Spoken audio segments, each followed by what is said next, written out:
2024-এর জাতীয় নির্বাচনে আসামে 4টি সিটে লড়াই করছে তৃণমূল কংগ্রেস। আর যার হাত ধরে তৃণমূল কংগ্রেস আসামের এই বরাক উপত্যকায় লড়াইয়ে নেমেছে তার নাম সুস্মিতা দেব। বিখ্যাত কংগ্রেস নেতা সন্তোষ মোহন দেবের কন্যা সুস্মিতা দেব এখন রাজ্যসভার সদস্য। কি বলছেন সুস্মিতা দেব? আসামে কতটা লড়াইয়ের জায়গায় রয়েছে তৃণমূল কংগ্রেস? কংগ্রেস এবং বিজেপি বিরোধী অন্য দলগুলির অভিযোগ, আসামে লড়াইয়ে নেমে তৃণমূল কংগ্রেস বিরোধীদের ভোট কাটছে, তারা আসলে সুবিধা করে দিচ্ছে বিজেপিকেই।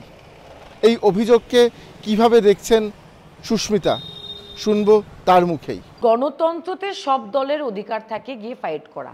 আজকে যদি আপনারা বারবার তৃণমূল কংগ্রেস আর আম আদমিকে বলেন যে হরিয়ানাতে গেলে ভোট কাটবেন বা আসামে আসলে আমরা ভোট কাটবেন, তার মানে স্বাধীনতার পরে কি শুধু দুটোই দল থাকবে এই দেশে?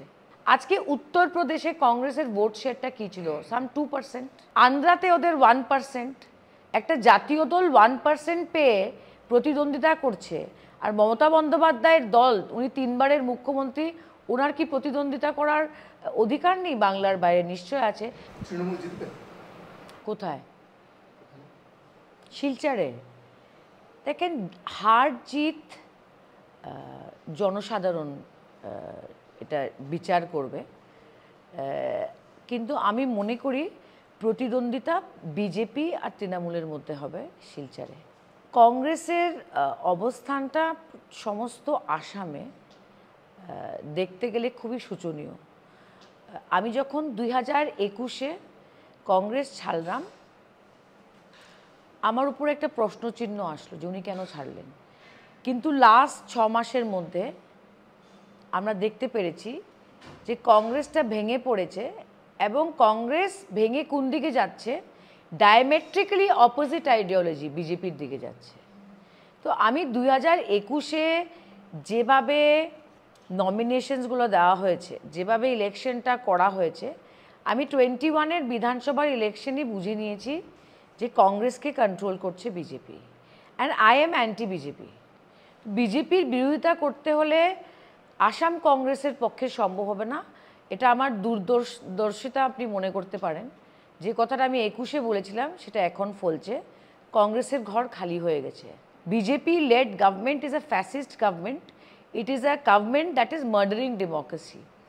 2 নম্বর কথা আমি বলতে চাই, ইট ইজ আ ফ্যাক্ট যে আমি যখন তৃণমূলে গেছি তারপরে অনেক ঘটনা ঘটেছে। পার্থ চ্যাটার্জি জেলে গেলেন, একের পর এক তৃণমূল কংগ্রেসের অনেক লিডারদের অ্যারেস্ট করা হলো। কিন্তু যদি এটাকে সঠিকভাবে অ্যানালাইজ করতে হয়, পার্থ চ্যাটার্জি ওরা জেলে যাওয়ার পরেই বাংলায় পঞ্চায়েত ইলেকশন হলো আর তৃণমূল কংগ্রেস সুইপ করলো।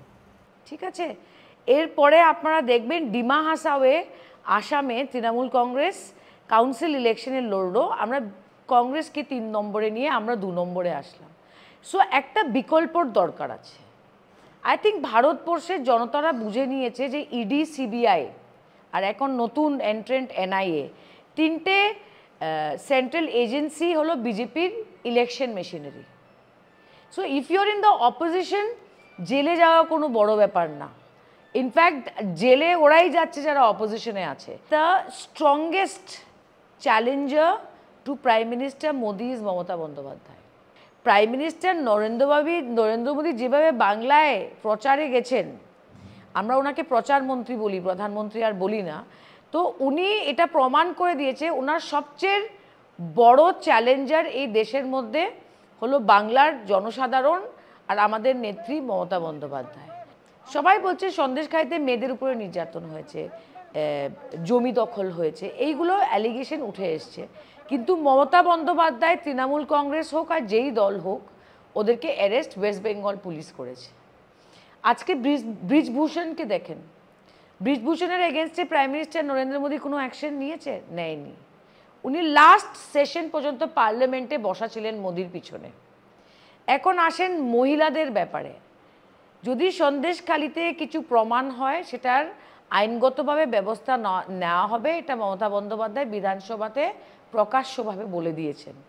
কিন্তু মণিপুরে যে ঘটনাটা হলো, যে ট্রাইবেল মেয়েদের উলঙ্গ করে ওদের নির্যাতিত করা হলো, বীরেন সিং তো কন্টিনিউ করছে।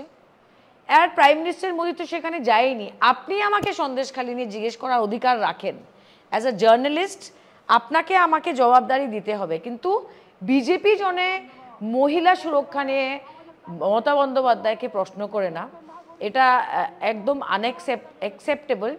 আর সন্দেশখালিকে নিয়ে ওরা এত জলঘোলা করেছে যে প্রথমে যেটা মমতাদির এগেনস্টে যাচ্ছিল, শেষের দিকে বাংলার মানুষও বুঝে গেছে যে প্রাইম মিনিস্টার মোদি মমতা বন্দ্যোপাধ্যায়কে টার্গেট করে নিয়েছে। আসামে মমতা বন্দ্যোপাধ্যায় নতুন করে শুরু করেছেন, আগেও উনি প্রার্থী দিতেন, কিন্তু এইভাবে একজন এক্স মিনিস্টার রিপুন বোরাজিকে আসাম তৃণমূল কংগ্রেসের সভাপতি বানানোর পরে, আমাকে একবার না দুবার রাজ্যসভা দেওয়ার পরে আসামে একটা নতুন করে মমতা বন্দ্যোপাধ্যায় শুরু করেছেন। কেন করেছেন? কারণ আসামে বিকল্প নেই। 9 সিটিং এমএলএস অফ কংগ্রেস ছেড়ে বিজেপিতে চলে গেছে।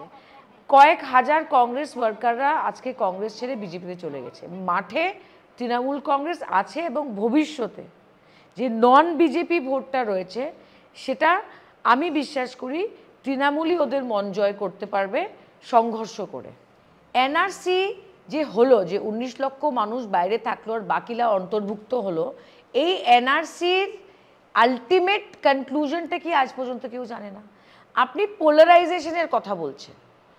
আসামে 2 রকমের পোলারাইজেশন আছে। First is religious, second is ethnic. Assamese, non-Assamese and religious polarization. So Assam has become a laboratory for RSS and BJP. আর আসামের মুখ্যমন্ত্রী 4 বছর 11 মাস 4 বছর 11 মাস উনি মাইনরিটি কমিউনিটির বিরুদ্ধে বলেন, আর এখন এই বিগত 1 মাস থেকে উনি মাইনরিটির ভোট চাইছেন, হাতে পায়ে ধরছেন। এই মুখ্যমন্ত্রী বাঙালিদের ব্যাপারে বলেছে আমরা চানাচুরওয়ালা।